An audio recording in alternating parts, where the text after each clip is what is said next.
and we're starting off with AEW All-In, as the show already has a stacked card with several title matches and the third ever Stadium Stampede confirmed for the Super Show in London. Top names like MJF, Jon Moxley, Sting, and others have already been confirmed for the show, and now one WWE Hall of Famer may be making his AEW debut at the massive Wembley Stadium. Last December, Bill Goldberg's contract with WWE expired and rumors circulated that he could join AEW, with Tony Khan admitting that he has a good friendship with the former WCW champion. Speaking on McGuire on Wrestling, Dave Meltzer talked about Goldberg competing at AEW All-In, noting that it is not out of the realm of possibility. Meltzer added that he has not heard any confirmation about Goldberg wrestling at All-In, only that it's possible, and Goldberg himself has said that he is eager for one final match before he retires from the ring. Goldberg would certainly get quite the reaction from the AEW fans in London, and is his debut something you want to see? And who would you have him face? Let us know in the comments. While All In will be AEW's biggest event, the show has had a somewhat rushed card, with none of the matches being announced this time 3 weeks ago.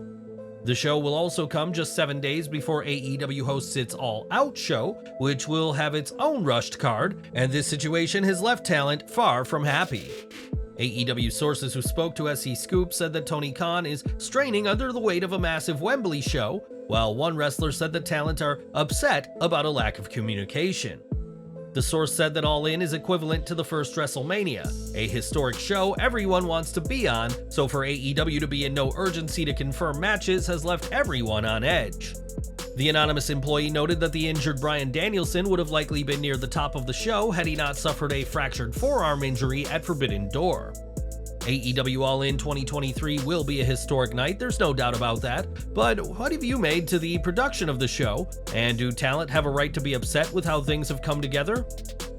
Since reuniting last September at Clash at the Castle, Imperium have proven to be a force to be reckoned with, but cracks in the group have been showing in recent weeks.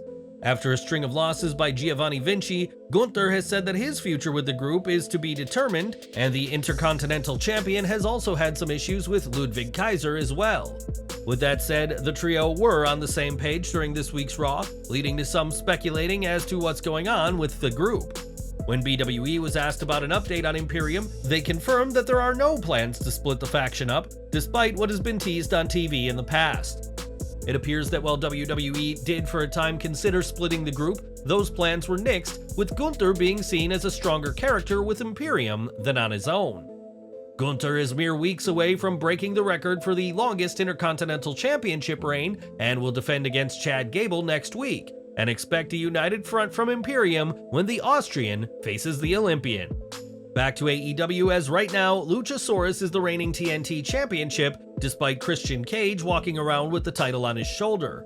This year has seen the title change hands 6 times, more than any other year in the TNT title's history, but is this proving detrimental to the TNT Championship? Darby Allin certainly feels so, as during an appearance on AEW Control Center, the face-painted star didn't mince words when speaking about the title. He said, "I'm gonna be honest when I say this, to me, the TNT Championship used to mean something. Within the last year, I feel like it lost all its value. I remember the people that used to hold it. Guys like Cody, guys like Brody Lee, myself. Back then, it meant something, now it's like a hot potato." Allin, the longest reigning TNT champion, is hardly alone with his beliefs, as the constant title changes and apparent devaluation of the gold is a consistent complaint among fans on social media. Despite the title's alleged worthlessness, Allin will challenge for the TNT Championship at All Out. And do you agree with his assertion about the gold? Let us know in the comments. On this Friday's SmackDown, Edge will return to the ring to face Sheamus, who played a crucial role in the Hall of Famer deciding to return to the ring. Last year, Edge said that the next time WWE comes to Toronto, it'll likely be his last match, and with this Friday's show in Toronto, many have asked questions about his future. Edge's own trainer has even said that the Rated R superstar could be considering retirement after this week's match, but it now appears this won't be the case. When Ringside News asked, they were told by a source from Creative that there are no plans for Edge's retirement to happen following the match with Sheamus. The belief is that when Edge spoke to fans, he believed SummerSlam 2023 would be in Toronto, which would have been a fitting place and show to end his career. The source plainly added that this week's match will not be Edge's last, so fans of the rated R superstar will get to see plenty more of him in the ring. For years, WWE was embattled in a concussion lawsuit in which several ex-wrestlers alleged that the neglect of the company led to head injuries that have life-altering long-term effects.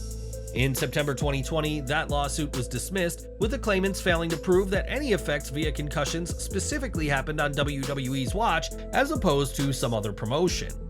The lawyer in this class action, Konstantin Kairos, was even warned about some of his shady legal practices when trying to sue WWE, but this lawsuit may be about to make a return.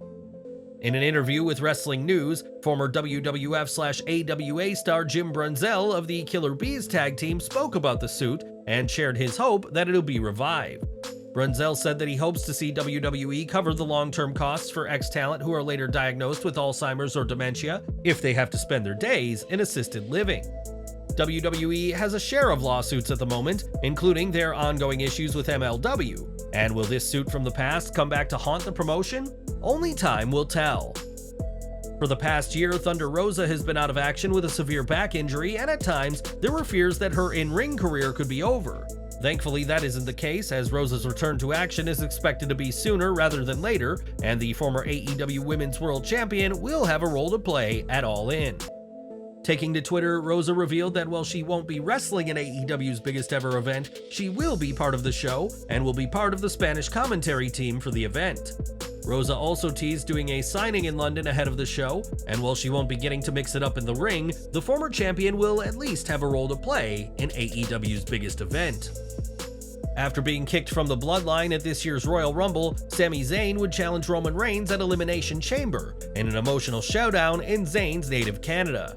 Unfortunately for the current undisputed WWE Tag Team Champion, Zayn was unable to dethrone the Tribal Chief in Montreal, a loss that proved very difficult to process. While speaking on Ryan Satin's Out of Character podcast, Zayn admitted that it was hard for him, as there was a part of him that thought that a title change could have happened. Zayn was the first to admit that he knows WWE never saw him as the guy in a similar standing to Reigns, but felt like the immense fan support at the time may have forced the company's hand. Zayn compared his situation to Daniel Bryan at WrestleMania 30 or Kofi Kingston 5 years later, both men who would have never been WWE champion had the fans not made their voices heard. Even with the fan support, Zayn came up short, and many predicted this was done so that Cody Rhodes could defeat Reigns at WrestleMania 39, which, as we know, didn't pan out either. Despite not winning the title in Montreal, Zayn is immensely proud of what he and Reigns achieved on that night, and do you think WWE made the wrong decision? Let us know in the comments.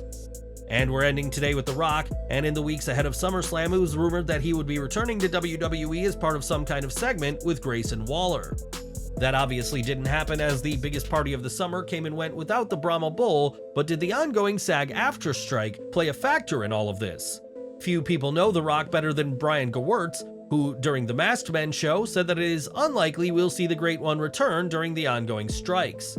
While WWE is not a union-affiliated broadcast, Gewirtz argued that the optics of The Rock appearing on camera during the ongoing strikes would be a bad PR move, even if it wouldn't technically violate the rules of the strike.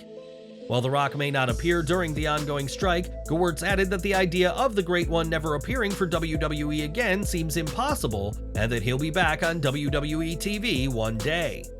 As to whether The Rock's next appearance will be for a match, though, that remains to be seen. But don't expect the most electrifying man in sports entertainment to resurface on WWE TV at this time.